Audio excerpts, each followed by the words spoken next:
తల్లిపాల వారోత్సవాలు 2024 ఆగస్టు 1 నుంచి 7వ తేదీ వరకు షెడ్యూల్లో భాగంగా దుబ్బాక మున్సిపాలిటీ చేర్వాపూర్ అంగన్వాడీ సెంటర్లో తల్లిపాల వారోత్సవాల్లో భాగంగా టీడీపీఓ ఎల్ఐ మాట్లాడుతూ ప్రపంచవ్యాప్తంగా తల్లులందరికీ బ్రెస్ట్ ఫీడింగ్ తల్లిపాల ప్రాముఖ్యత అవగాహనలో భాగంగా కాన్ పైన వెంటనే బిడ్డకు ముర్రుపాలు పట్టించాలన్నారు. మామూలు కాన్ పైన సిజేరియన్ అయినా సరే వీలైనంత త్వరగా పుట్టిన వెంటనే లేదా గంటలోపు బిడ్డకు తల్లిపాలను ఇవ్వడం ప్రారంభించాలన్నారు. తల్లిపాల వల్ల రోగ నిరోధక శక్తి అభివృద్ధి చెంది పిల్లలు ఇన్ఫెక్షన్ల బారిన పడకుండా ఉంటారన్నారు. పిల్లలకు 6 నెలలు నిండేంత వరకు తల్లిపాలు తప్ప మరే ఇతర పదార్థాలు ఇవ్వకూడదన్నారు. 6 నెలల తర్వాత బిడ్డకు తల్లిపాలు ఇస్తూనే ఘనాహారం ఇవ్వడం ప్రారంభించారన్నారు. ఈ కార్యక్రమంలో పలువురు పాల్గొన్నారు. బిడ్డకు పాలు రావాలంటే మనం కూడా సరైన పోషకాహారంతో కూడిన పదార్థాలను తీసుకుంటేనే బిడ్డకు సక్రమంగా పాలు వస్తాయి. అప్పుడు పాలు వచ్చినప్పుడు 6 నెలలు కాదు, మీకు 2 సంవత్సరాలు కూడా తల్లిపాలు ఉంటాయా? మనం కేవలం మన బిడ్డ పుట్టగానే వెంటనే పాలు అంటున్నాం, తర్వాత 6 నెలల వరకు కేవలం తల్లిపాలు అంటున్నాం.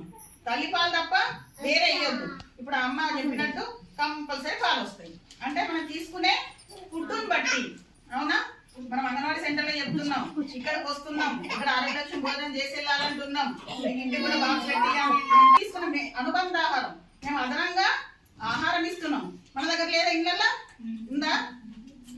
దాంతో పాటు మనం అదనంగా ఆరోగ్యలక్ష్మి భోజనం అనేది 200 ml పాలు, ఒక గుడ్డు భోజనం అంగన్వాడీ సెంటర్లో తినెళ్ళాలని చెప్తున్నాం. సరే, ఇదంతా అయిపోయింది. కేవలం తల్లిపాలన్నాం. తర్వాత 7వ నెల వరకు అనుబంధ ఆహారం స్టార్ట్ చేస్తున్నాం. ఏమి ఇస్తారా 7వ నెల పడగానే? అలా అనుకుంటాం. ఇంకా ఎగ్స్ ఎన్ని ఇస్తున్నారు? Okay, right.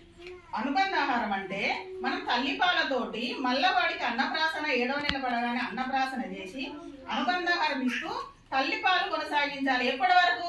2 సంవత్సరములు ఆ పైన కూడా కొనసాగించాలి. తల్లిపాలు మానేస్తామా? మళ్ళీ అన్నం ముట్టించడం, అన్నం తినిపిస్తున్నాం, ముగ్గు తినిపిస్తున్నామా? తల్లిపాలు మానేస్తారా? మానేయద్దు. ఈ అనుబంధ ఆహారంతో పాటు తల్లిపాలను కూడా కంటిన్యూ చేయాలి. సరే, అనుబంధ ఆహారం ఇస్తున్నాం, తల్లిపాలు ఇస్తున్నాం. అసలు తల్లిపాలు ఇంపార్టెన్స్ ఏంటి? బిడ్డకు తల్లిపాలు ఇవ్వాలన్నాం, ఇవ్వకపోతే ఏంటి, ఇస్తే ఏంటి? 2 రకాలు ఉంటాయి. లాభాలు ఉంటాయి, నష్టాలు ఉంటాయి. ఫస్ట్ లాభాలు అంటే మనం ఎవరైతే ఒక మహిళ తల్లి